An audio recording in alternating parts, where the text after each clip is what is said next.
ಇವೆಲ್ಲ 8ನೇ ಕ್ಲಾಸ್ ಅಲ್ವಾ? ಸರಿ ಆಯ್ತು. ಇವತ್ತು ನಾವು ತಾತ್ವಿಕ ವಿಭಾಗದಲ್ಲಿ ದೈಹಿಕ ಶಿಕ್ಷಣ ವಿಭಾಗದಲ್ಲಿ ತಾತ್ವಿಕದಲ್ಲಿ ಅಧ್ಯಾಯ 5 ಬ್ಯಾಡ್ಮಿಂಟನ್ ಆಟದ ಬಗ್ಗೆ ನಾವು ಇವತ್ತು ಅಧ್ಯಯನವನ್ನ ಮಾಡೋಣ. ಈ ಒಂದು ಅಧ್ಯಾಯದಲ್ಲಿ ಕೆಳಗಿನ ಅಂಶಗಳನ್ನು ತಿಳಿಯುತ್ತೇವೆ. ಆ ಅಂಶಗಳು ಯಾವಪ್ಪ ಅಂತಂದ್ರೆ ಬ್ಯಾಡ್ಮಿಂಟನ್ ಆಟದ ಬೆಳವಣಿಗೆಯ ಇತಿಹಾಸ, ಬ್ಯಾಡ್ಮಿಂಟನ್ ಆಟದ ಬೆಳವಣಿಗೆಯ ಇತಿಹಾಸ, ಇತಿಹಾಸ. ಎರಡನೇದೇನು? ಬ್ಯಾಡ್ಮಿಂಟನ್ ಆಟದ ಅಂಕಣ ಹಾಗೂ ಅಳತೆ. ಬ್ಯಾಡ್ಮಿಂಟನ್ ಆಟದ ಅಂಕಣ ಹಾಗೂ ಅಳತೆ. ಮೂರನೇದೇನು? ಬ್ಯಾಡ್ಮಿಂಟನ್ ಆಟದಲ್ಲಿ ಬಳಸುವ ಉಪಕರಣಗಳು.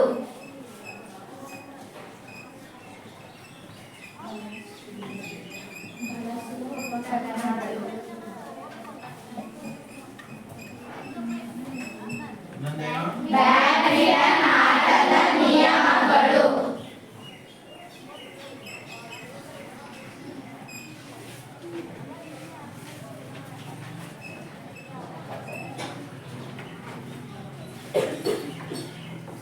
ಈ ಒಂದು ಅಧ್ಯಾಯದಲ್ಲಿ ನಾವು ಈ 4 ಅಂಶಗಳನ್ನ ತಿಳಿಬೇಕಾಗಿದೆ. ಒಂದು ಬ್ಯಾಡ್ಮಿಂಟನ್ ಆಟದ ಬೆಳವಣಿಗೆಯ ಇತಿಹಾಸ, ಬ್ಯಾಡ್ಮಿಂಟನ್ ಆಟದ ಅಂಕಣದ ಹಾಗೂ ಅಳತೆ, ಬ್ಯಾಡ್ಮಿಂಟನ್ ಆಟದಲ್ಲಿ ಬಳಸುವ ಉಪಕರಣಗಳು, ಬ್ಯಾಡ್ಮಿಂಟನ್ ಆಟದ ನಿಯಮಗಳು. ಈ ರೀತಿಯಾಗಿ 4 ಅಂಶಗಳ ಬಗ್ಗೆ ತಿಳ್ಕೊಳ್ಳೋಣ. ಹೌದಲ್ವಾ? ಅದ್ರಾಗೆ ಫಸ್ಟ್ ಯಾವುದು? ಪ್ರಸ್ತಾವನೆ. ಬ್ಯಾಡ್ಮಿಂಟನ್ ಆಟವು ಪ್ರಾಚೀನ ಕಾಲದಿಂದಲೂ ಪ್ರಚಲಿತದಲ್ಲಿದೆ. ಅಂದ್ರೆ ಈ ಒಂದು ಬ್ಯಾಡ್ಮಿಂಟನ್ ಆಟ ಇತ್ತೀಚೆಗಷ್ಟೇ ಇದು ಜಾರಿಯಲ್ಲಿ ಇಲ್ಲ. ಅಂದ್ರೆ ಪ್ರಾಚೀನ ಪುರಾತನ ಕಾಲ ಹೇಳ್ತೀರ ನೀವೇನು ನಿಮ್ಮ ಸಮಾಜದಲ್ಲಿ ಬರುತ್ತೆ ನೋಡ್ರಿ, ಪುರಾತನ ಕಾಲ. ಆ ಕಾಲದಿಂದನೂ ಕೂಡ ಈ ಆಟವನ್ನ ಆಡ್ತಾ ಇದ್ರು ಅಂತ ಗೊತ್ತಾಗುತ್ತೆ. ಇತ್ತೀಚಿನ ದಿನಗಳಲ್ಲಿ ತುಂಬಾ ಜನಪ್ರಿಯತೆಯನ್ನು ಪಡೆದುಕೊಂಡಿದೆ. ಅವಾಗಲೂ ಕೂಡ ಆಟ ಪ್ರಾರಂಭ ಆಗಿತ್ತು ಪುರಾತನ ಕಾಲದಲ್ಲಿ ಕೂಡ, ಆದ್ರೆ ಇತ್ತೀಚೆಗೆ ಒಂದು ಸ್ವಲ್ಪ ಜನಪ್ರಿಯತೆಯನ್ನು ಅಂದ್ರೆ ಹೆಚ್ಚು ಬಳಕೆಯನ್ನ ಎಲ್ಲರಿಗೂ ತಿಳಿದಂತಹ ಒಂದು ಆಟ ಆಗಿದೆ. ಸ್ಪರ್ಧೆಗೆ ಮಾತ್ರ ಈ ಆಟ ಸೀಮಿತವಾಗಿರದೆ ಜನರು ತಮ್ಮ ಆರೋಗ್ಯವನ್ನು ಕಾಪಾಡಲು ಮತ್ತು ಮನೋಲ್ಲಾಸಕ್ಕಾಗಿ ಆಡುವುದನ್ನು ಸಾಮಾನ್ಯವಾಗಿ ನೋಡುತ್ತೇವೆ. ಈ ಒಂದು ಆಟ ಕೇವಲ ಯಾವುದಕ್ಕೆ? ಸ್ಪರ್ಧೆಗೆ. ಹೌದಲ್ವಾ? ಸ್ಪರ್ಧೆಗೆ ಸೀಮಿತವಾಗಿರದೆ ಏನಿದು ಮನೋಲ್ಲಾಸಕ್ಕಾಗಿ ಮತ್ತು ಆರೋಗ್ಯವನ್ನು ಕಾಪಾಡಕ್ಕೋಸ್ಕರ ಈ ಆಟವನ್ನ ಆಡ್ತಾರೆ. ಅಂದ್ರೆ ಇದೊಂದು ಚಿಕ್ಕ ವಯಸ್ಸಿನಿಂದ ದೊಡ್ಡ ವಯಸ್ಸಿನವರು ಕೂಡ ಬರೇ ಗೇಮ್ ಆಡಕ್ಕೆ, ಬೆಟ್ ಕಟ್ಟಿಂಗ್ ಆಡಕ್ಕೆ, ಬೆಟ್ ಕಟ್ಟಿಂಗ್ ಆಡ್ತಾರಲ್ಲ ಆ ರೀತಿ ಆಡಕ್ಕೆ ಇದು ಸೀಮಿತ ಅಲ್ಲ.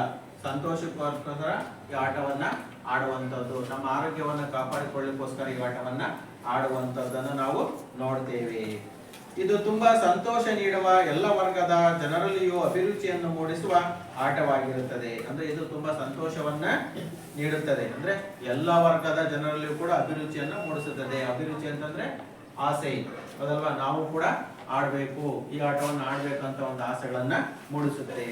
ಕಡಿಮೆ ಜಾಗದಲ್ಲಿ ಕಡಿಮೆ ಸಲಕರಣೆಗಳಿಂದ ಆಡಬಹುದಾದ ಈ ಆಟವನ್ನು ಚಿಕ್ಕ ಮಕ್ಕಳಿಂದ ವಯೋವೃದ್ಧರವರೆಗೂ ಆಡುವುದನ್ನು ಕಾಣುತ್ತೇವೆ. ಈ ಒಂದು ಆಟವನ್ನು ಆಡ್ಲಿಕ್ಕೆ ತುಂಬಾ ಜಾಗ ಬೇಕಾಗಿಲ್ಲ. ಹೌದಲ್ವಾ? ಒಂದು ಚಿಕ್ಕ ಜಾಗ, ಇಂಥದ್ದು ನಮ್ಮ ಏನ್ ಕ್ಲಾಸ್ ರೂಮ್ ಇದೆಯಲ್ಲ, ಇಂಥ ಒಂದು ಕ್ಲಾಸ್ ರೂಮ್ ಆದ್ರೂ ಸಾಕು ಈ ಆಟವನ್ನ ಆಡಬಹುದು. ಹೌದಲ್ವಾ? ಇದು ಚಿಕ್ಕ ವಯಸ್ಸಿನಿಂದ ಹಿಡಿದು ಅಂದ್ರೆ ಸಣ್ಣ ಹುಡುಗರಿಂದ ಹಿಡಿದು ವಯೋವೃದ್ಧರಿಗೂ ಕೂಡ ಈ ಆಟವನ್ನ ಆಡಬಹುದು. ಅಂದ್ರೆ ಸ್ಪರ್ಧೆಗೋಸ್ಕರ ಆಡ್ಬೇಕಪ್ಪ ಅಂದ್ರೆ ಇಂತಿಷ್ಟ ಏಜಿನ ಮುಖಾಂತರ ಆಟವನ್ನು ಆಡ್ಬೇಕಾಗುತ್ತೆ. ಆದ್ರೆ ಸಂತೋಷಕ್ಕೋಸ್ಕರ ಆಡುವಂತದ್ದು, ನಮ್ಮ ಆರೋಗ್ಯವನ್ನು ಕಾಪಾಡಿಕೊಳ್ಬೇಕಪ್ಪ ಅಂತಂದ್ರೆ ಚಿಕ್ಕ ವಯಸ್ಸಿನಿಂದ ಕೂಡ ವಯೋವೃದ್ಧರವರು ಕೂಡ ಯಾರು ಬೇಕಾದ್ರೆ ಆಟವನ್ನ ಆಡಬಹುದು. ಆದ್ರೆ ಅತ್ಯಂತ ಕಡಿಮೆ ಸಲಕರಣೆಗಳನ್ನ ಹೊಂದಿರುವಂತಹ ಆಟವಂತನೂ ಕೂಡ ಹೇಳ್ಬೇಕಾಗುತ್ತೆ. ಇದ್ರಲ್ಲಿ ಬೇಕಾಗಿರುವಂತದ್ದು ಒಂದು ನೆಟ್, ಒಂದು ರಾಕೆಟ್, ಒಂದು ಶಟ್ಲ್ ಕಾಕ್. ಇಷ್ಟಿದ್ರೆ ಮಾತ್ರ ಆಟವನ್ನ ಪ್ರಾರಂಭವನ್ನ ಮಾಡಬಹುದು. ಇದನ್ನ ಚಿಕ್ಕ ವಯಸ್ಸಿನಿಂದ ವಯೋವೃದ್ಧರು ಕೂಡ ಯಾರು ಬೇಕಾದ್ರೂ ಆಟವನ್ನ ಆಡಬಹುದು. ಇಷ್ಟು ಪ್ರಸ್ತಾವನೆ. ಈಗ ಇದು ಇತಿಹಾಸ. ಇದು ಯಾವ ರೀತಿ ನಡ್ಕೊಂಡು ಬಂತು? 1873ರಲ್ಲಿ ಇಂಗ್ಲೆಂಡಿನ ಗೌಸೆಸ್ಟರ್ ಪಿರಿಯಲ್ಲಿ ಬಿಫೋರ್ ಡ್ಯೂಕ್ನ ಮನೆಯಲ್ಲಿ ಸಂತೋಷಕೂಟವೊಂದನ್ನ ಏರ್ಪಡಿಸಲಾಗಿತ್ತು. ಅಂದ್ರೆ 1873ರಲ್ಲಿ ಇಂಗ್ಲೆಂಡಿನ ಗೌಸೆಸ್ಟರ್ ಪಿರಿಯಲ್ಲಿ ಬಿಫೋರ್ನ ಡ್ಯೂಕ್ನ ಮನೆಯಲ್ಲಿ ಸಂತೋಷಕೂಟ, ಇವನೊಬ್ಬ ರಾಜ, ಇವನು ಇಂಗ್ಲೆಂಡಿನ ರಾಜ, ಇವ್ರ ಮನೆಯಲ್ಲಿ ಒಂದು ಸಂತೋಷಕೂಟವನ್ನ ಏರ್ಪಡಿಸ್ತಾರೆ. ಯಾರ ಮನೆಯಲ್ಲಿ? ಗೌಸೆಸ್ಟರ್ ಪಿರಿಯ ಬಿಫೋರ್ನ ಡ್ಯೂಕ್ನ ಮನೆಯಲ್ಲಿ ಸಂತೋಷಕೂಟವೊಂದನ್ನ ಏರ್ಪಡಿಸಲಾಗಿತ್ತು. ಅಲ್ಲಿಗೆ ಆಗಮಿಸಿದ ಅತಿಥಿಗಳ ಮನೋರಂಜನೆಗೋಸ್ಕರ ಈ ಆಟವನ್ನು ಪ್ರಾರಂಭಿಸಿದರು. ಅಂದ್ರೆ ಆ ಒಂದು ಸಂತೋಷಕೂಟಕ್ಕೆ ಬಂದಿರತಕ್ಕಂತ ಜನಗಳಿಗೋಸ್ಕರ ಈ ಆಟವನ್ನ, ಅಂದ್ರೆ ಅವರ ಸಂತೋಷಕ್ಕೋಸ್ಕರ, ಅವರ ಮನೋರಂಜನೆಗೋಸ್ಕರ ಈ ಆಟವನ್ನ ಪ್ರಾರಂಭ ಮಾಡಿದ್ರು. ಡ್ಯೂಕ್ನ ಮನೆಯಾದ ಬ್ಯಾಡ್ಮಿಂಟನ್ ಹೌಸ್ ನಲ್ಲಿ ಈ ಆಟ ಮೊದಲಿಗೆ ಆಡಿದ್ದರಿಂದ ಇದಕ್ಕೆ ಬ್ಯಾಡ್ಮಿಂಟನ್ ಎಂದು ಹೆಸರು ಬಂದಿತ್ತು. ಅಂದ್ರೆ ಡ್ಯೂಕ್ನ ಮನೆ, ಅವನೊಬ್ಬ ರಾಜ, ಅವನು ಎಲ್ಲರನ್ನ ಒಂದು ಫಂಕ್ಷನ್ ಮಾಡ್ಲಿಕ್ಕೆ, ನೀವೆಲ್ಲ ಮನೆಗಳ ಫಂಕ್ಷನ್ ಮಾಡ್ತಿರಲ್ವಾ, ಹೌದಲ್ವಾ, ನೆಂಟರೆಲ್ಲ ಬರ್ತಾರಲ್ವಾ, ಅವಾಗ ಸಿಹಿ ತಿಂಡಿಗಳೆಲ್ಲ ಮಾಡ್ತಿರಲ್ವಾ, ಹಂಗೆ ಇವನು ಕೂಡ ಒಂದು ಹಬ್ಬನ ಅಥವಾ ಯಾವ್ದೋ ಒಂದು ಪಾರ್ಟಿನ ಮಾಡ್ತಾ ಇರ್ತಾನೆ. ಅವಾಗ ಬಂದಿರತಕ್ಕಂತ ಎಲ್ಲ ಗೆಳೆಯರಿಗೂ ಕೂಡ ಅವರ ಮನೋರಂಜನೆಗೋಸ್ಕರ ಈ ಆಟವನ್ನು ಪ್ರಾರಂಭ ಮಾಡ್ತಾನೆ. ಅದು ಡ್ಯೂಕ್ನ ಮನೆಯಲ್ಲಿ ಬ್ಯಾಡ್ಮಿಂಟನ್ ಹೌಸ್ ನಲ್ಲಿ, ಅದು ಬ್ಯಾಡ್ಮಿಂಟನ್ ಹೌಸ್, ಬ್ಯಾಡ್ಮಿಂಟನ್ ಆಡಕ್ಕೆ ಅಂತಾನೆ ಒಂದು ಮನೆಯನ್ನ ಮಾಡ್ಕೊಂಡಿರ್ತಾನ ಅವನು. ಅಂತ ಮನೆಯಲ್ಲಿ ಆಟವನ್ನ ಮೊದಲಿಗೆ ಆಡಿದ್ದರಿಂದ ಇದನ್ನ ಅಂತ ಕರೀತಾನ ಅವನು ಬ್ಯಾಡ್ಮಿಂಟನ್ ಎಂದು ಹೆಸರು ಬಂದಿತು. ಭಾರತದಲ್ಲಿ ಆಂಗ್ಲ ಸೈನ್ಯಾಧಿಕಾರಿಗಳು ಈ ಆಟವನ್ನು ಕಂಡುಕೊಂಡಿದ್ದರು. ಅಂದ್ರೆ ಭಾರತದಲ್ಲಿರ್ತಕ್ಕಂಥ ಆಂಗ್ಲ ಸೈನ್ಯಾಧಿಕಾರಿಗಳು ಈ ಆಟವನ್ನು ಮೊದಲಿಗೆ ಅವರು ಕಂಡುಹಿಡಿದುಕೊಂಡಿದ್ರು. ಆಗ ಈ ಆಟಕ್ಕೆ ಪೂನಾ ಎಂದು ಕರೆಯಲಾಗುತ್ತಿತ್ತು. ಏನು, ಭಾರತದಲ್ಲಿ ಆಂಗ್ಲ ಸೈನ್ಯಾಧಿಕಾರಿಗಳು ಆಟವನ್ನು ಮೊಟ್ಟ ಮೊದಲಿಗೆ ಆಡ್ತಾ ಇದ್ರು. ಅವಾಗ ಈ ಆಟಕ್ಕೆ ಏನಂತ ಕರೀತಿದ್ರು ಅವರು? ಪೂನಾ ಎಂದು ಕರೆಯಲಾಗುತ್ತಿತ್ತು. ನಿಮ್ಗೆಲ್ಲ ಪ್ರಶ್ನೆ ಬರುತ್ತೆ, ಬ್ಯಾಡ್ಮಿಂಟನ್ ನ ಮೊಟ್ಟ ಮೊದಲ ಹೆಸರು ಏನು? ಹೌದಲ್ವಾ? ನೀವು ವಾಲಿಬಾಲ್ ನ ಮೊಟ್ಟ ಮೊದಲ ಹೆಸರು ಹೌದಲ್ವಾ? ಹಂಗೆ ಒಂದೊಂದಕ್ಕೂ ಕೂಡ ಒಂದೊಂದು ಹೆಸರು ಕರೀತಾರೆ. ಈಗ ಬ್ಯಾಡ್ಮಿಂಟನ್ ನ ಮೊಟ್ಟ ಮೊದಲ ಆಟದ ಹೆಸರೇನು? ಪೂನಾ ಎಂದು ಕರೆಯಲಾಗುತ್ತಿತ್ತು. ಕ್ರಮೇಣ ಇಂಗ್ಲೆಂಡ್ ಬ್ಯಾಡ್ಮಿಂಟನ್ ಫೆಡರೇಷನ್ ಸ್ಥಾಪನೆಗೊಂಡಿತು. ಅಂದ್ರೆ ಈಗ ಆಟವನ್ನ ಪೂನಾ ಅಂತ ಕರೀತಿದ್ರು. ನೆಕ್ಸ್ಟ್ ಬ್ಯಾಡ್ಮಿಂಟನ್ ನಲ್ಲಿ ಹೆಸರನ್ನ ಬದಲಾವಣೆ ಮಾಡ್ತಾರೆ. ಇದಕ್ಕೆ ಇಂಗ್ಲೆಂಡಿನಲ್ಲಿ ಬ್ಯಾಡ್ಮಿಂಟನ್ ಫೆಡರೇಷನ್ ಸ್ಥಾಪನೆಗೊಂಡಿತ್ತು. ಅಂದ್ರೆ ಒಂದು ಸಂಘ, ನೀವೆಲ್ಲ ಸಂಘಗಳು ನೋಡಿದ್ರಲ್ವಾ, ಆ ತರ ಒಂದು ಸಂಘವನ್ನ ಸ್ಥಾಪನೆಯನ್ನ ಮಾಡ್ತಾರೆ. ಆಲ್ ಇಂಗ್ಲೆಂಡ್ ಚಾಂಪಿಯನ್ಶಿಪ್ ಪ್ರಾರಂಭವಾಯಿತು. ಅದ್ರ ಜೊತೆಗೆ ಆಲ್ ಇಂಗ್ಲೆಂಡ್ ಚಾಂಪಿಯನ್ಶಿಪ್ ಕೂಡ ಪ್ರಾರಂಭ ಆಯಿತು. ಈ ಚಾಂಪಿಯನ್ಶಿಪ್ ಅಂತಾರಾಷ್ಟ್ರೀಯ ಮಟ್ಟದಲ್ಲಿ ಶ್ರೇಷ್ಠ ಮಟ್ಟದ ಚಾಂಪಿಯನ್ಶಿಪ್ ಎಂದೆನಿಸಿಕೊಂಡಿದೆ. ಅಂದ್ರೆ ಈ ಚಾಂಪಿಯನ್ಶಿಪ್, ಈ ಆಟದಲ್ಲಿ ಚಾಂಪಿಯನ್ಶಿಪ್ ಅಂತ ಹೇಳಿ ಕರೀತಾರೆ. ಅದು ಅಂತಾರಾಷ್ಟ್ರೀಯ ಮಟ್ಟದಲ್ಲಿಯೇ ಶ್ರೇಷ್ಠ ಮಟ್ಟದ ಚಾಂಪಿಯನ್ಶಿಪ್ ಎಂದೆನಿಸಿಕೊಂಡಿತ್ತು. ಬ್ಯಾಡ್ಮಿಂಟನ್ ಅಧಿಕೃತವಾಗಿ 1992ರ ಬಾರ್ಸಿಲೋನಾ ಒಲಿಂಪಿಕ್ಸ್ ನಲ್ಲಿ ಸ್ಥಾನಮಾನ ನೀಡಲಾಯಿತು.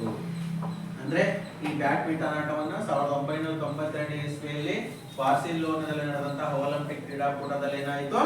ಸೇರ್ಪಡೆಯನ್ನ ಮಾಡಲಾಯಿತು. ಅಂದಿನಿಂದ ಆಟವನ್ನ ಒಲಿಂಪಿಕ್ ನಲ್ಲಿ ಆಡ್ತಾ ಬರ್ತಾರೆ. ಗೊತ್ತಿಲ್ಲ, ಒಲಿಂಪಿಕ್ ಆಟಗಳು ಪ್ರತಿ 4 ವರ್ಷಗಳಿಗೊಮ್ಮೆ ನಡೀತಾವ ಅಂತ ಹೇಳಿ ಗೊತ್ತಲ್ವಾ? ಆ ಒಂದು ಕ್ರೀಡೆ ಇದನ್ನ ಸೇರ್ಪಡೆ ಮಾಡ್ತಾರೆ. ಇಷ್ಟು ಈ ಒಂದು ಬ್ಯಾಡ್ಮಿಂಟನ್ ಇತಿಹಾಸ ಅಂತ ಹೇಳ್ಬಹುದು. ಈ ಇತಿಹಾಸ ಗೊತ್ತಾಯ್ತಲ್ಲ ನಿಮಗೆ? ಇದು 1873ರಲ್ಲಿ ಇಂಗ್ಲೆಂಡಿನ ಗೌಸೆಸ್ಟರ್ ಪಿರಿಯ ಬಿಫೋರ್ನ ಡ್ಯೂಕ್ನ ಮನೆಯಲ್ಲಿ ಒಂದು ಸಂತೋಷಕೂಟ ಏರ್ಪಾಡು ಮಾಡ್ತಾರೆ. ಬಂದಿರ್ತಕ್ಕಂಥ ಎಲ್ಲಾ ಗೆಳೆಯರಿಗೆ ಮನೋರಂಜನೆಯನ್ನ ನೀಡಬೇಕೋಸ್ಕರ ಇವನೇ ಮಾಡ್ತಾನೆ. ಅವನ ಬ್ಯಾಡ್ಮಿಂಟನ್ ಹೌಸ್ ನಲ್ಲಿ ಕೂಡ ಒಂದು ಬ್ಯಾಡ್ಮಿಂಟನ್ ಆಟವನ್ನ ಆಡ್ತಾರೆ. ಅದಕ್ಕೆ ಬ್ಯಾಡ್ಮಿಂಟನ್ ಅಂತ ಹೇಳಿ ಹೆಸರನ್ನ ಕರೀತಾರೆ. ನೆಕ್ಸ್ಟ್ ಇದಕ್ಕೂ ಮಧ್ಯೆ ಏನಾಗುತ್ತೆ, ನಮ್ಮ ಭಾರತದಲ್ಲಿ ಆಂಗ್ಲ ಸೈನ್ಯಾಧಿಕಾರಿಗಳು ಈ ಆಟವನ್ನ ಆಡ್ತಾ ಇದ್ರು. ಅದಕ್ಕೆ ಅವ್ರ ಅಂತ ಕರೀತಿದ್ರು? ಪೂನಾ ಅಂತ ಹೇಳಿ ಕರೀತಾ ಇದ್ರು. ತದನಂತರ ಇದಕ್ಕೊಂದು ಫೆಡರೇಷನ್ ಸ್ಥಾಪನೆ ಆಗುತ್ತೆ. ಆಮೇಲೆ ನೆಕ್ಸ್ಟ್ ಏನಾಗುತ್ತೆ, ಚಾಂಪಿಯನ್ಶಿಪ್, ಅಂತಾರಾಷ್ಟ್ರೀಯ ಮಟ್ಟದಲ್ಲಿ ಶ್ರೇಷ್ಠವಾದಂತಹ ಒಂದು ಚಾಂಪಿಯನ್ಶಿಪ್ ಎಂದೆನಿಸಿ ಕೊಡುತ್ತದೆ. ನೆಕ್ಸ್ಟ್ 1992ರ ಬಾರ್ಸಿಲೋನಲ್ಲಿ ನಡೆದಂತಹ ಒಲಿಂಪಿಕ್ ಕ್ರೀಡಾಕೂಟದಲ್ಲಿ ಆಟವನ್ನ ಸೇರ್ಪಡೆಗೊಳಿಸಲಾಗುತ್ತೆ. ಇಷ್ಟು ಯಾವುದು? ಬ್ಯಾಡ್ಮಿಂಟನ್ ನ ಇತಿಹಾಸ. ಇನ್ನ ಅಂಕಣದ ಪರಿಚಯ. ಈ ಬ್ಯಾಡ್ಮಿಂಟನ್ ಅಂಕಣದ ಪರಿಚಯವನ್ನ ನೋಡೋಣ. ಫಸ್ಟ್ ಚಿತ್ರವನ್ನ ಬರೆಯೋಣ ಅಲ್ವಾ?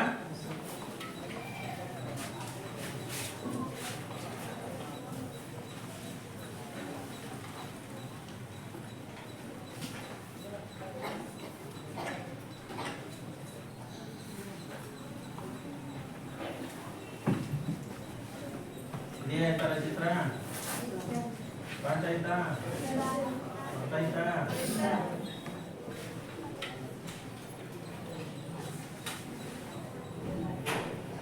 ಮುಗಿಯೋದು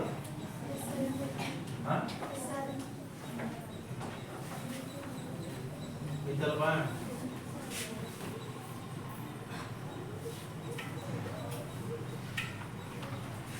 ಇದು ಬ್ಯಾಡ್ಮಿಂಟನ್ ಅಂಕಣದ ಚಿತ್ರ. ಇದರಲ್ಲಿ ಸಿಂಗಲ್ಸ್ ಮತ್ತೆ ಡಬಲ್ಸ್ ಎರಡು ಕೂಡ ಒಟ್ಟಿಗೆ ಇರುತ್ತೆ. ಹೇಳ್ತಾ ನೋಡಿ ಇಲ್ಲಿ, ಬ್ಯಾಡ್ಮಿಂಟನ್ ನಲ್ಲಿ ಸಿಂಗಲ್ಸ್, ಡಬಲ್ಸ್ ಹಾಗೂ ಮಿಶ್ರ ಡಬಲ್ಸ್ ಪಂದ್ಯಗಳು ನಡೆಸಲಾಗುತ್ತದೆ. ಈ ಒಂದು ಕೋರ್ಟನಲ್ಲೇ ಎರಡು ಆಟಗಳನ್ನ, ಸಿಂಗಲ್ಸ್ ಆಡುವಾಗ ಒಬ್ಬರು ಆಡ್ತಾರೆ, ಡಬಲ್ಸ್ ಆಡುವಾಗ ಇಬ್ಬರು ಆಡ್ತಾರೆ. ಹೌದಲ್ವಾ? ಇದರ ಉದ್ದ ಎಷ್ಟಿರುತ್ತೆ? ಉದ್ದ 13.40 ಮೀಟರ್. 40 ಅಲ್ಲ, 40 ಪಾಯಿಂಟಿನ ಮುಂದೆ ಇರೋವನ್ನ ಬಿಡಿಸಿ ಹೇಳ್ಬೇಕು. ಇದೆಷ್ಟಿರುತ್ತೆ? 6.10 ಮೀಟರ್. ಆದ್ರೆ ಸಿಂಗಲ್ ಕೋರ್ಟ್ ಬಂದಾಗ ಏನಾಗುತ್ತೆ? 5.18 ಮೀಟರ್.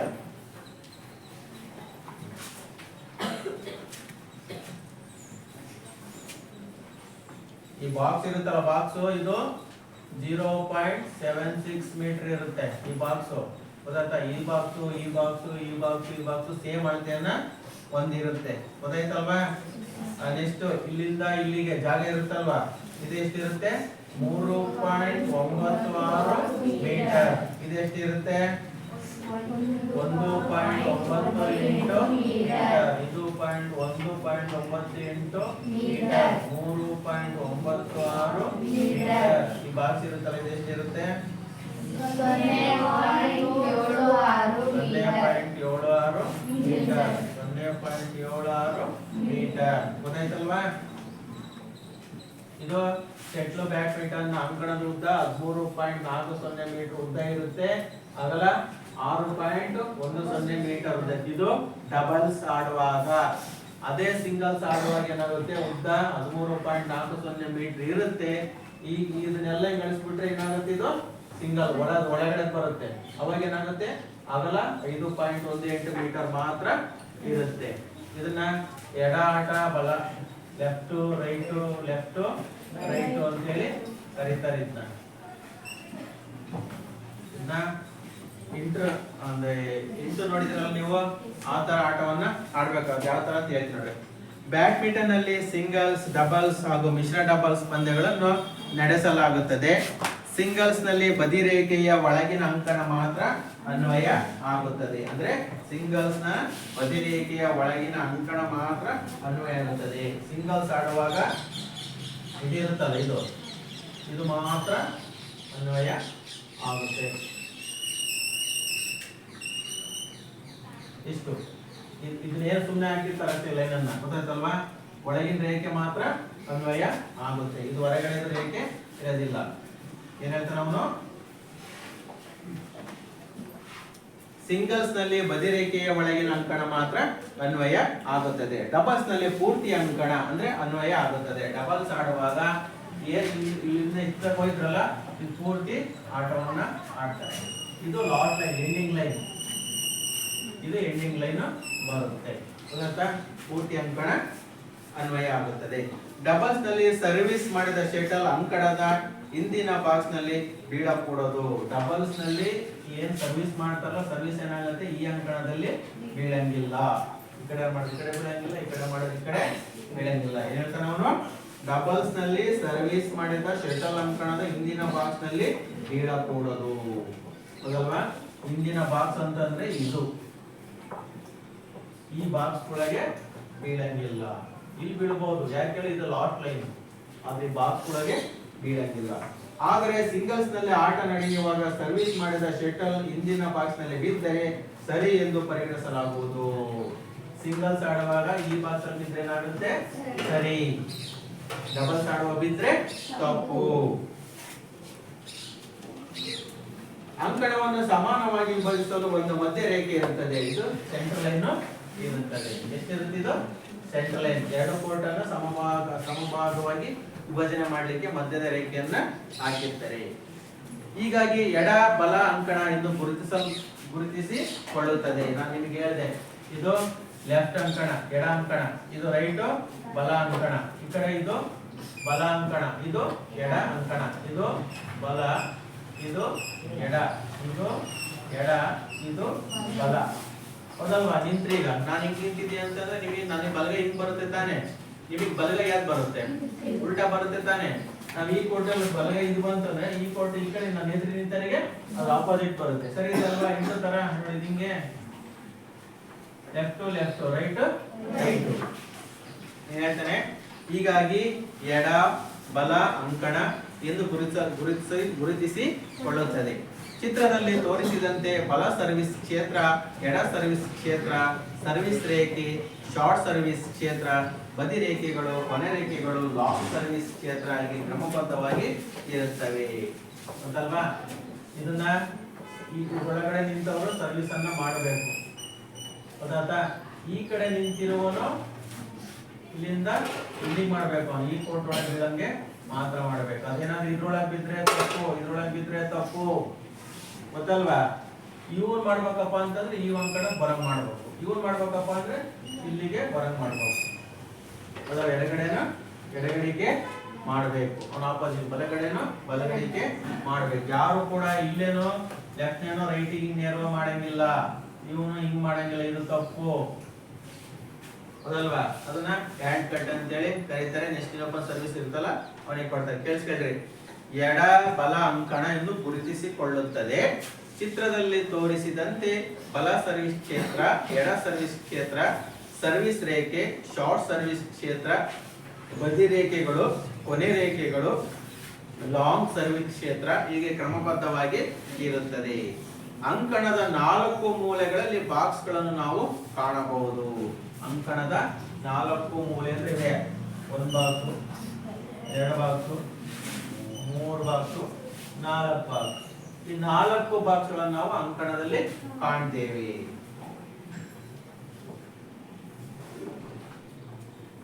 ಸಿಂಗಲ್ಸ್ ನಲ್ಲಿ ಆಗಲಿ ಡಬಲ್ಸ್ ನಲ್ಲಾಗಲಿ ಸರ್ವಿಸ್ ಮಾಡಿದ ಶಟಲ್ ಮೂಲೆಯಲ್ಲಿರುವ ಬಾಕ್ಸ್ ಒಳಗಡೆ ಬಿದ್ದರೆ ತಪ್ಪು ಎಂದು ಪರಿಗಣಿಸಲಾಗುವುದು. ಹೌದಲ್ವಾ? ಸರ್ವಿಸ್ ಮಾಡುವಂತ ಸಂದರ್ಭದಲ್ಲಿ ಏನಾದ್ರೂ ಈ ಸಿಂಗಲ್ಸ್ ಆಗ್ಲಿ ಡಬಲ್ಸ್ ಆಗ್ಲಿ ಈ ಬಾಕ್ಸ್ ನ ಮೂಲೆಗಳಲ್ಲಿ ಬಿದ್ದರೆ ಏನಾಗುತ್ತದೋ ತಪ್ಪು ಅಂತೇಳಿ ತೀರ್ಮಾನ ಮಾಡ್ತಾರೆ. ಡಬಲ್ಸ್ ಆಟದ ರ್ಯಾಲಿಯ ಸಂದರ್ಭದಲ್ಲಿ ಮೂಲೆಯಲ್ಲಿರುವ ಬಾಕ್ಸ್ ನಲ್ಲಿ ಶಟಲ್ ಬಿದ್ದರೆ ಸರಿ ಎಂದು ಪರಿಗಣಿಸಲಾಗುವುದು. ನೋಡೋ, ಸರ್ವಿಸ್ ಮಾತ್ರ ಇದ್ರಲ್ಲಿ ಬಿದ್ರೆ ತಪ್ಪು, ಅದಲ್ವಾ? ಅದೇ ಡಬಲ್ಸ್ ಆಡುವಾಗ ಈ ಬಾಕ್ಸ್ ಅಲ್ಲಿ ಬಿದ್ರೆ ಸರಿ ಅಂತೇಳಿ ಕರೀತಾರೆ. ಇಷ್ಟು ಈ ಒಂದು ಅಂಕಣದ ಪರಿಚಯ. ಇದು ಅಂಕಣದ ಅಳತೆಗಳು. ಒಂದೇ ಅಂಕಣದಲ್ಲಿ ಸಿಂಗಲ್ಸ್ ಮತ್ತು ಡಬಲ್ಸ್ ಪಂದ್ಯಗಳನ್ನು ನಡೆಸುವುದರಿಂದ ಅಳತೆಗಳು ಬೇರೆ ಬೇರೆ ಆಗಿರುವುದು ಗಮನಿಸಬೇಕಾಗುತ್ತದೆ. ಹೌದಲ್ವಾ? ಒಂದೇ ಕೋರ್ಟಲ್ಲಿ 2 ಅಂಕಣ ಇಲ್ಲ, ಸಿಂಗಲ್ಸ್ ಆಡ್ತಾರೆ ಮತ್ತೆ ಡಬಲ್ಸ್ ಕೂಡ ಆಡ್ತಾರೆ. ಅದು ಸಿಂಗಲ್ಸ್ ಆಡುವಾಗ ಉದ್ದ 13.40 ಇಲ್ಲ ಐತಲ್ವಾ? 13.40 ಮೀಟರ್ ಉದ್ದ. ಹೌದಲ್ವಾ? ಆಗಲ್ಲ. ಸಿಂಗಲ್ಸ್ ಆಡುವಾಗ ಏನೈತೆ? 5.18 ಮೀಟರ್. ಇದು ಒಳಗಡೆ ಇದು ಇದು ಇದು ಗೊತ್ತಲ್ವಾ?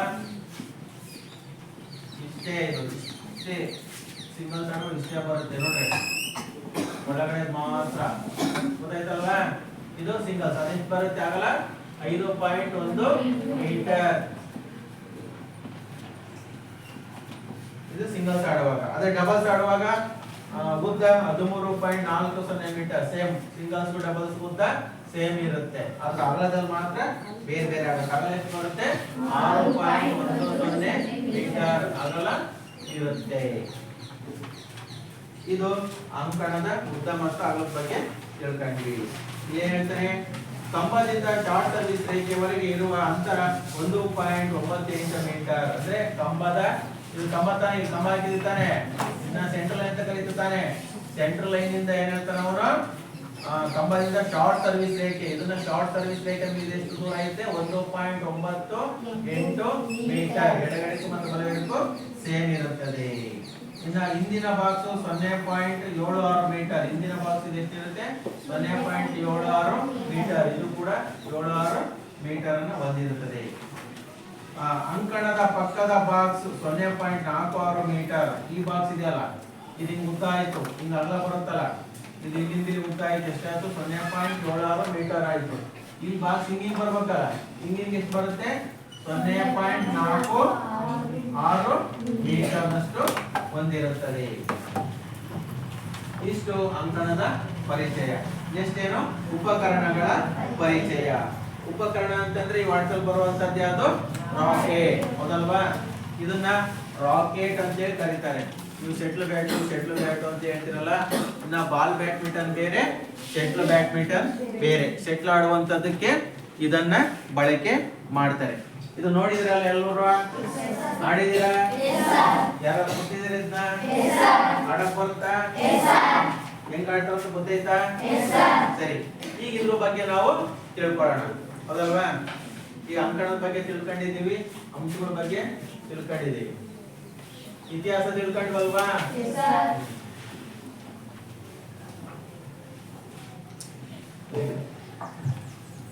ಇದನ್ನೇಂತ ಕರೀತಾರೆ, ರಾಕೆಟ್.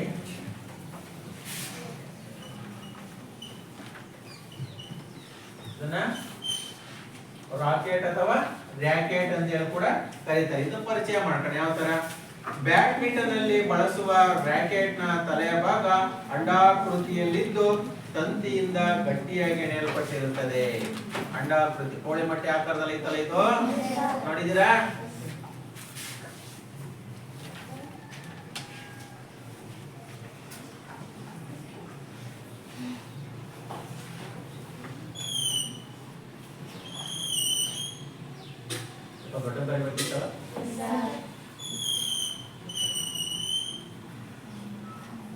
ಯಾಕೋ ಬೋರ್ಡೇ ಸೊಟ್ಟ ಇತ್ತು ಅಲ್ವಾ, ಸ್ವಲ್ಪ ಗುಂಡಿದ್ದಂಗೆ ಆಯ್ತು ಬೋರ್ಡು ಅಂತ.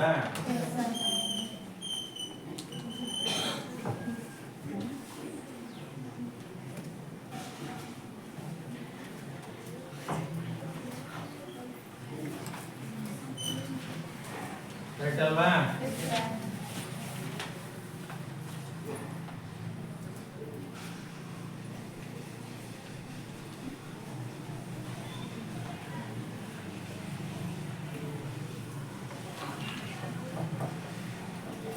ಈ ತರ ಐತಿ ಅಲ್ವಾ, ನೋಡಿದ್ರಲ್ವಾ? ಇದನ್ನ ಎಂತ ಕರೀತಾರೆ, ರ್ಯಾಕೆಟ್ ಅಂತ ಕರೀತಾರೆ. ಅಂದ್ರೆ ಬ್ಯಾಡ್ಮಿಂಟನ್ ನಲ್ಲಿ ಬಳಸುವ ರ್ಯಾಕೆಟ್ ನ ತಲೆಯ ಭಾಗ, ಇದು ತಲೆಯ ಭಾಗ ಕರೀತಾರೆ, ತಲೆಯ ಭಾಗ. ಇದನ್ನ ಕರೀತಾರೆ ತಲೆಯ ಭಾಗ. ಈ ತಲೆಯ ಭಾಗ ಯಾವ ರೀತಿ ಐತೆ, ಅಂಡಾಕೃತಿಯಲ್ಲಿದ್ದು, ಅಂಡಾಕೃತಿ ಅಂದ್ರೆ ಕೋಳಿ ಮೊಟ್ಟೆ ಆಕಾರದಲ್ಲಿ ಇದೆ. ತಂತಿಯಿಂದ ಗಟ್ಟಿಯಾಗಿ ಎಳೆಯಲ್ಪಟ್ಟಿರುತ್ತದೆ. ತಂತಿಯಿಂದ ಗಟ್ಟಿಯಾಗಿ ಎಳೆಯಲ್ಪಟ್ಟಿರುತ್ತದೆ. ತಂತಿಯಿಂದ ಏನ್ ಮಾಡ್ತಾರೆ, ಗಟ್ಟಿಯಾಗಿ ಎಣೆಯಲ್ಲಿ ಪಟ್ಟಿರ್ತಾರೆ. ಮೊದಲವಾಗಿ ನಡೆದಿರ್ತಾನೆ ಇದೆಲ್ಲನ, ಎಲ್ಲ ಗಡಿಸ್ತಾನೆ, ಇವೆಲ್ಲನ ಎಳೆದಿರ್ತಾನೆ ಅಂತ ಐತಲ್ಲ, ಗಟ್ಟಿಯಾಗಿ ಎಳೆಯಲ್ಪಟ್ಟಿರುತ್ತದೆ. ರಾಕೆಟ್ ನ ಒಟ್ಟು ಉದ್ದ 68 ಸೆಂಟಿಮೀಟರ್. ಇದು ಇಲ್ಲಿಂದ ಈ ತಲೆ ಭಾಗವನ್ನು ಸೇರಿಸಿ ಇಲ್ಲಿಂದ ಇಲ್ಲಿಗೆ ಎಷ್ಟೈತಿ, 68 ಸೆಂಟಿಮೀಟರ್. ಇದು ಪೂರ್ತಿ ಇಲ್ಲಿಂದ ಇಲ್ಲಿಗೆ ಎಷ್ಟೈತಿ, 68 ಸೆಂಟಿಮೀಟರ್ ಉದ್ದ ಇರುತ್ತದೆ. ರಾಕೆಟ್ ನ ತಲೆಯ ಭಾಗದ ಉದ್ದ 29 ಸೆಂಟಿಮೀಟರ್. ಇದೇನು ತಲೆ ಭಾಗ ಐತಲ್ಲ, ಇದೆ ಎಷ್ಟೈತೆ, 29 ಸೆಂಟಿಮೀಟರ್ ಇದೆ. ಮತ್ತು ತಲೆಯ ಮೇಲ್ಭಾಗದ ಅಗಲವು 23 ಸೆಂಟಿಮೀಟರ್. ಇದು ಅಗಲ ಬರುತ್ತಲ್ಲ, ಇದು ಹಿಂಗೆ ಇದಪ್ಪ, ಇದು ಎತ್ತರ ಇಲ್ಲಿಂದ ಇಲ್ಲಿಗೆ 29 ಸೆಂಟಿಮೀಟರ್ ಅದಲ್ವಾ. ಹಿಂಗೆ ಅಗಲ ಅಂತಂದ್ರೆ ಎಷ್ಟು ಬರುತ್ತೆ, 23 ಸೆಂಟಿಮೀಟರ್. ಇದು ಉದ್ದ ಅಂದ್ರೆ ಹಿಂಗೆ 29 ಸೆಂಟಿಮೀಟರ್ ಐತಿ, ಇದು ಅಗಲ ಅಂದ್ರೆ ಹಿಂಗೆ 23 ಸೆಂಟಿಮೀಟರ್ ಇದೆ. 23 ಸೆಂಟಿಮೀಟರ್ ಹೊಂದಿರುತ್ತದೆ. ಶಟಲ್ ರಾಕೆಟ್ ನ ತೂಕವು 83 ಗ್ರಾಂ ನಿಂದ 100 ಗ್ರಾಂ ಇರಬಾರದು. ಇದು ತೂಕ ಎಷ್ಟಿರುತ್ತೆ, 83 ಗ್ರಾಂ ನಿಂದ 100 ಗ್ರಾಂ ಇರಬಾರದು. ಇಷ್ಟೇ ತೂಕ ಇರಬೇಕು. ಮತ್ತೆ ಕೆಜಿ ಗಟ್ಟಲೆ ಇರಂಗಿಲ್ಲ, ಅರ್ಧ ಕೆಜಿ ಇರಂಗಿಲ್ಲ, ಗ್ರಾಮ್ ಲೆಕ್ಕದಲ್ಲಿ ಇರಬೇಕು.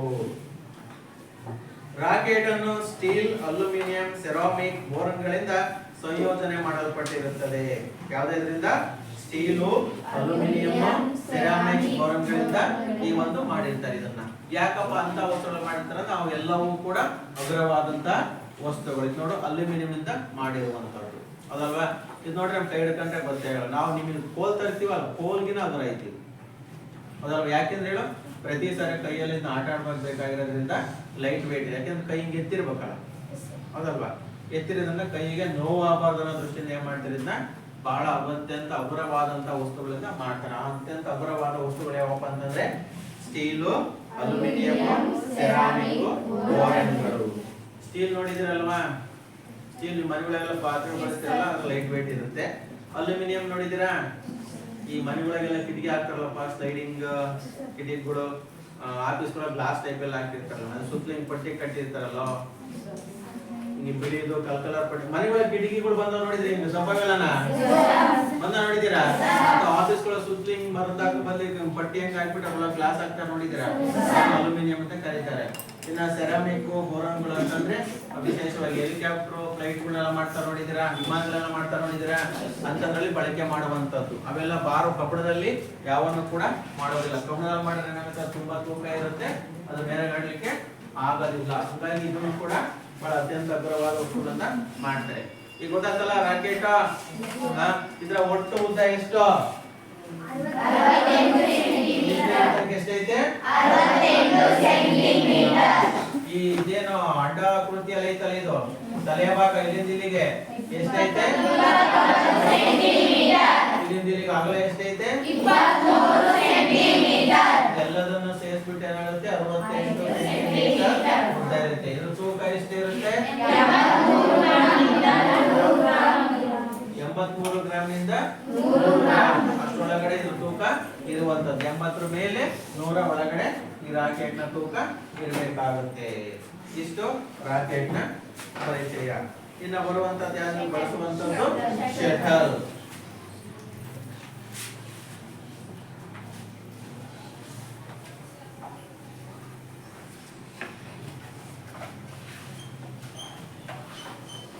ಶಟಲ್ ಅಲ್ವಾ, ಸಾಮಾನ್ಯವಾಗಿ ಸಿಂಥೆಟಿಕ್ ವಸ್ತುವಿನಿಂದ ತಯಾರಾಗುವ ಶಟಲ್ ಒಟ್ಟು 16 ಗರಿ ಹೊಂದಿರುತ್ತದೆ ಅದಲ್ವಾ. ಇದು ಈ ತರ ಇರುತ್ತೆ.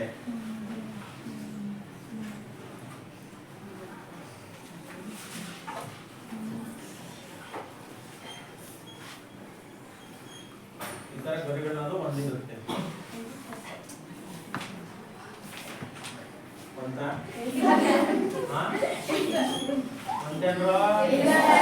ಗಂಟೆ ಇಲ್ಲ ಅದ ಗಂಟಿಲ್ಲ ಹಿಂಗಿರುತ್ತೆ.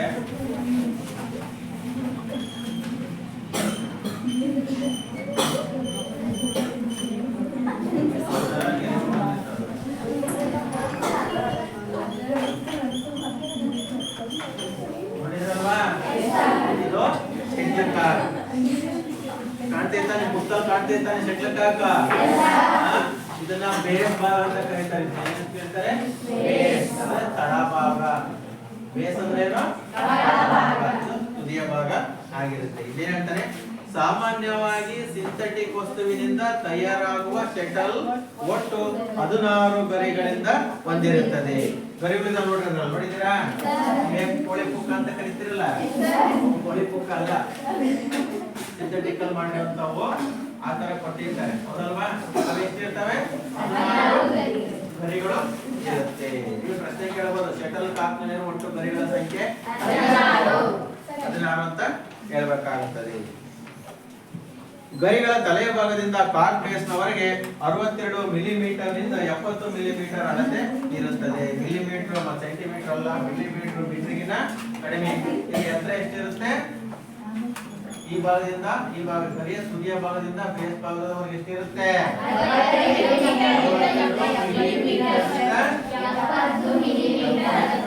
ಮಿಲಿಮೀಟರ್ ವರೆಗೆ ಅಳತೆ ಇರುತ್ತದೆ. ಹಾಗೂ ಗರಿಗಳ ತುದಿಯಲ್ಲಿ ಏರ್ಪಡುವ ವೃತ್ತದ ವ್ಯಾಸ 58 ಮಿಲಿಮೀಟರ್ ನಿಂದ 68 ಇದು ವ್ಯಾಸ. ಇದು ಸರ್ಕಲ್, ಇದು ಸರ್ಕಲ್ ಎಷ್ಟಿರುತ್ತೆ? 58 ಮಿಲಿಮೀಟರ್ ನಿಂದ 68 ಮಿಲಿಮೀಟರ್ ವರೆಗೆ ಅದರ ಸುತ್ತಳತೆ. ಸರ್ಕಲ್ ಅಂದ್ರೆ ಏನು? ಸುತ್ತಳತೆ ಇರುತ್ತೆ. ಅಲ್ಲದೆ ಬೇಸ್ ಕೆಳಭಾಗದ ಸುತ್ತಳತೆ 25 ಮಿಲಿಮೀಟರ್ ಇಂದ 28 ಮಿಲಿಮೀಟರ್ ಇರುತ್ತದೆ. ಬೇಸ್ ಇದೆಷ್ಟಿರುತ್ತೆ? 25 ಮಿಲಿಮೀಟರ್ ಇಂದ 28 ಮಿಲಿಮೀಟರ್ ವರೆಗಿನ ಸುತ್ತಳತೆ ಇರುತ್ತೆ. ಶಟಲ್ ನ ತೂಕ 4.74 ಗ್ರಾಮ್ ನಿಂದ 5.550 ಗ್ರಾಮ್. ಇದು ತೂಕ ಎಷ್ಟಿರುತ್ತೆ?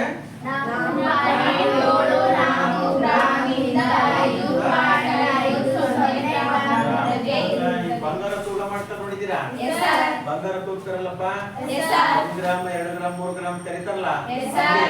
4.74 ಗ್ರಾಮ್ ಅಂದ್ರೆ ಅರ್ಧ ತೊಲಗಿನ ಕಡಿಮೆ. 5.50 ಗ್ರಾಮ್ ಅಂದ್ರೆ ಅರ್ಧ ತೊಲ. ಹೌದಲ್ವಾ? ಹೌದಾ ಇಲ್ವಾ? ಅಷ್ಟು ಹಗುರವಾಗಿ ಇರುತ್ತೆ ಈ ಚಾಕು. ಹೌದಲ್ವಾ? ಇಷ್ಟು ಚಾಕಿನ ಪರಿಚಯ. ಇನ್ನು ನೆಕ್ಸ್ಟ್ ಬಂದ್ರೆ ಏನು? ಜಾಳಿಗೆ. ಜಾಳಿಗೆ ಅಂದ್ರೇನು? ನೆಟ್.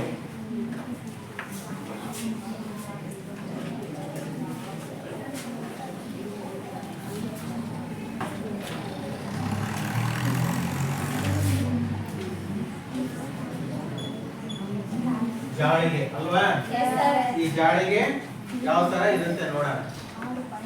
ಜಾಳಿಗೆಯು 6.1 ಮೀಟರ್ ಉದ್ದ 76 ಸೆಂಟಿಮೀಟರ್ ಅಗಲವನ್ನು ಹೊಂದಿರುತ್ತದೆ.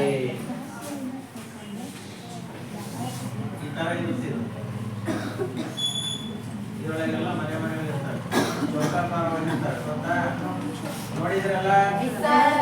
ನೆಟ್ ಅಂದ್ರೆ ಎಲ್ಲ ಒಂದೇ ತರ ಇರ್ತವೆ, ಅದ್ರ ಅಳತೆಗಳು ಮಾತ್ರ ಬೇರೆ ಬೇರೆ ಇರ್ತವೆ.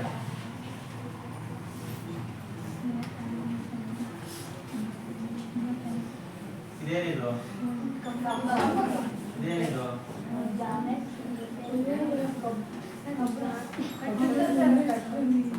ಇದು ಕಂಬ, ಗೊತ್ತಾ? ಇದು ಹಗ್ಗ, ಇದು ನೆಟ್. ಹೌದಲ್ವಾ? ಇದು ಸುತ್ತ ವೈಟ್ ಪಟ್ಟಿ ಹಾಕಿರ್ತಾರೆ. ಏನಂತಾರೆ? ಇದರ ಮೀಟರ್ ಉದ್ದ ಎಷ್ಟಿರುತ್ತೆ? 6.1 ಮೀಟರ್ ಉದ್ದ ಅಲ್ವಾ? ಅಗಲ ಎಷ್ಟಿರುತ್ತೆ? 76 ಸೆಂಟಿಮೀಟರ್ ಅಗಲವನ್ನು ಹೊಂದಿರುತ್ತದೆ. ಕನಿಷ್ಠ ಜಾಳಿಗೆಯಲ್ಲಿನ ಚೌಕ ಅಳತೆ ಕನಿಷ್ಠ 15 ಮಿಲಿಮೀಟರ್, ಗರಿಷ್ಠ 20 ಮಿಲಿಮೀಟರ್ ಇರಬೇಕು.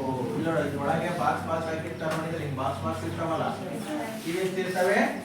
ಕನಿಷ್ಠ 15 ಮಿಲಿಮೀಟರ್ ಇಂದ 20 ಮಿಲಿಮೀಟರ್ ಅಷ್ಟು ವ್ಯಾಪನ ಹೊಂದಿರುತ್ತದೆ.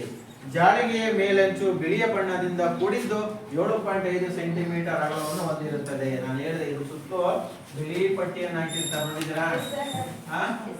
ಇದು ಎಷ್ಟಿರುತ್ತೆ? 0.7 ಅಲ್ಲ 7.5 ಸೆಂಟಿಮೀಟರ್ ನಷ್ಟು ಅಗಲವನ್ನ ಹೊಂದಿರುತ್ತೆ.